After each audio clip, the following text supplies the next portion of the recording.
Yo, bibigyan kayo ng 5 reasons ko bakit maganda naman isang part-time YouTuber.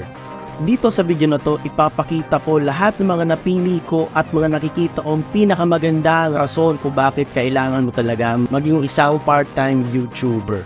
Ipapakita ko sa inyo kung bakit napakagandang side hustle ang pagiging part-time YouTuber.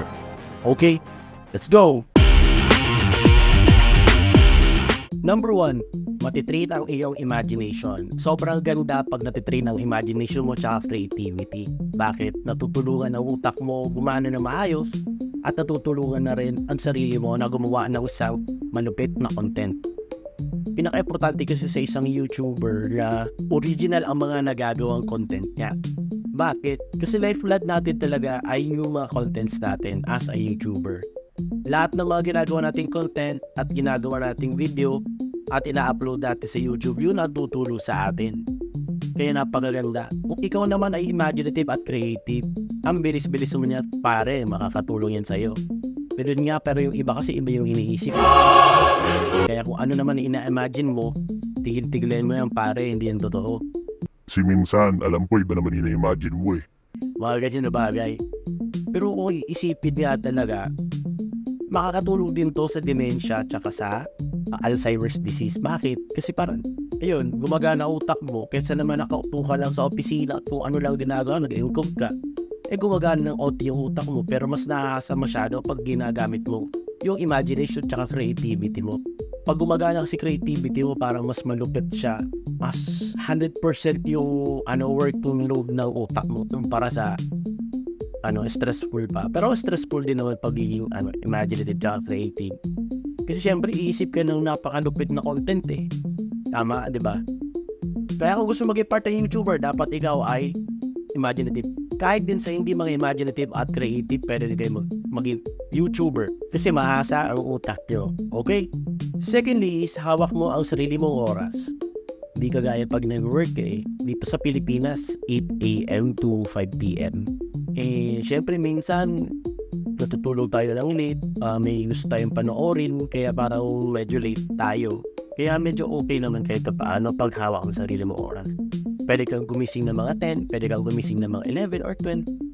Pero ito hindi na siya productive. Pero minsan kasi may mga tao tinatawag na nocturnal.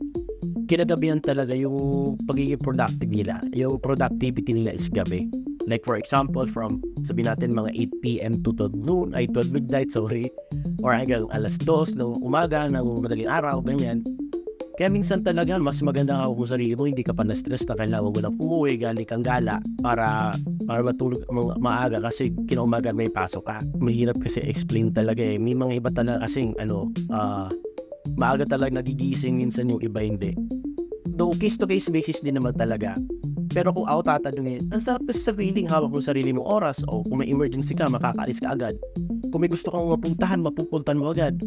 Pag ikaw nagko-content, for example, gusto mo pumunta ng Maynila or ibang bansa, pwede mo doon dalhin yung pagiging pag-vlog mo. Pwede mo dalhin yung pagiging content creator mo. Kaya napakaganda maging content creator kasi hawak mo sarili mong oras. At kahit saan na lugar, pwede ka gumawa ng content. Nag-enjoy ka na, nag-vacation ka na, nakakagawa ka pa ng content. Ayos ba? Pangatlo, kahit nasa travel ka, kaya mo gumawa ng content. Gaya nga sabi ko kanina, kasama na rin yun doon sa hawak mo sarili mong oras. Kasi pag hawak mo sarili mong oras, kahit mag-vacation ka, nasa vacation ka, hawak na hawak mo yung oras mo. Pwede ka makagawa ng content. Yung travel vlogs, mga ganyan, pwede ka gumawa. Maraming manonood yan. Bakit? Kasi syempre yung mga ibang hindi pa nakakapunta, titignan nila yung mga vlog na gano'n kung maganda ba talaga or worth it ang pagpunta doon. Sobrang ganda talaga pag hawak mo. Lalo na kung nasa Italy, Japan, America, Canada. Sobrang ganda mag-vacation doon mga par. Ang dahil mo pa ibang bansa yun tapos gumagawa ka pa ng content. Plus pa kung dolyar pa yung kinikita mo doon. Boom! Tapos ang usapan, laki na kikitain mo. Ganyan kalaki ang papakitain mo sa'yo ng pagiging part-time YouTuber lang. Para pa kung full-time YouTuber ka, di ba? Tapos makakita pa din. Nakamikiwi. Oh yeah. Tapos yung mga maganda, tapos yung sa Japan, di ba? Yung mga makikita mo sila doon. Di ba? Kaya ayun, lahat ng mga yung One Piece, kung mahilig ka sa One Piece, makikita mo doon talaga sa Japan. Yung pinakamalaki yung part nila, something like that. Tsaka restaurant, ni Luffy, mga ganyan. Kaya sobrang lupit talaga mag-travel at nag-vlog ka pa. Isa lang naman kasi talaga ang ginagawa natin kung bakit tayo nagtatrabaho para kumita ng pera. Paano kaya kung mag-part-time tayo mag-vlogging? At kumita tayo doon ng pera. Though mahirap talaga, pero syempre, tiyaga-tiyaga na, di ba? Ganun lang naman kasimple lahat. Kailangan mo na ay tiyagaan. May tiyaga sa nilaga. Tama ba yung kasabihin? Di ko alam eh. So yun, number 4, magiging famous ka. Makikilala ka ng mga tao. Hindi nyo ba naisip mo masarap sa feeling yung kilala ka ng mga tao? Na parang, uy, si ano to? Uy, si Mr. T, picture tayo, ganyan, di ba? Ang sarap sa feeling nun. Alam ko gusto nyo rin yun eh. Though isa rin yun sa mga sinasabing bonus na lang sana pagiging YouTuber. Pagiging famous. Pero ang sarap sa feeling na marami nakakakilala sa'yo. At yun, parang tinitingala ka kasi ang lupit ng content mo dahil kasi sa imagination creativity ng utak mo. Diba? Sobrang ganda maging part-time YouTuber or full-time YouTuber. Yun yung pinakamagandang cons nun ay makikilala ka. Pag nakilala ka, magkakaroon ka ng maraming connection kasi syempre magiging partner mo sila. Diba? Magkakaroon ka ng maraming endorsement. At kung ano pa naman ang mga pwedeng gawin sa'yo, or for example, mga models, or gawin ka isang ambassador or ambassadress, diba? Kikita ka na, may nakikilala ka pa, may connection ka pa. Yun yung sinasabi ko. Pinakamaganda kasi talaga dito is yung sarili mong oras ay disiplina sa oras mo. Bakit? Walang may magsasabi sa'yo, uy, ganitong oras na, tayo, gagawa na tayo ng mga content or what? Wala. Ibig sabihin, may kasama pa rin dito yung disiplina. Kahit pa paano, itong mga resource na to, pati napasabay yun ng disiplina. Pinaka-importante. Okay? At number 5, pinaka-last, kikita ka ng pera.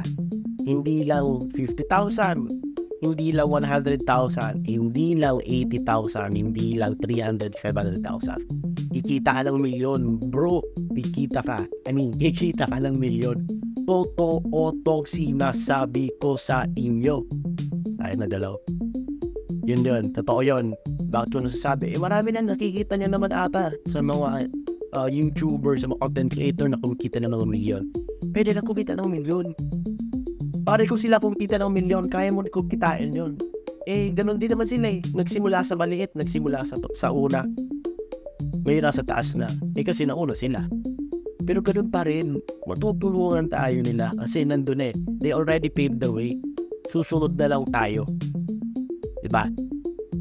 Kung nagigets mo yung sinasabi ko, matutulungan mo yung family mo, makakatulong ka sa sarili mo, makakatulong ka sa mga kapatid mo, sa mga relatives mo, na hindi kagaya ng dati na kapos sa pera pero kailangan mo pa rin tumulong sa kanila.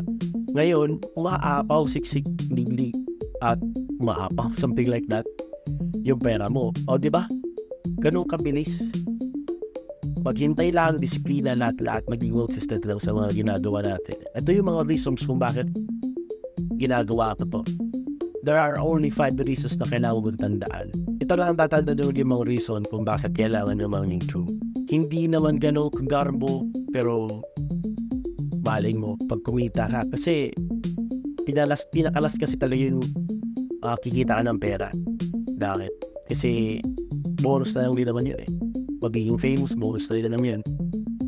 Yung pag magkakaroon ka ng pera, bonus na din yun. Basta nadidisiplina mo sarili mo sa mga reasons na yun. So bali yun lang naman mga kaibigan. Ako na pala si Mr. D. So bali hindi ko napapatagalin. Yun lang naman ang gusto kong sabihin sa inyo.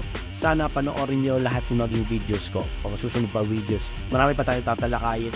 Marami pa kung gagawin ng mga vlogs. Marami tayong gagawin na mga vlog shows. Hindi lang ganito. Sobrang dami pa. Okay? So, bye!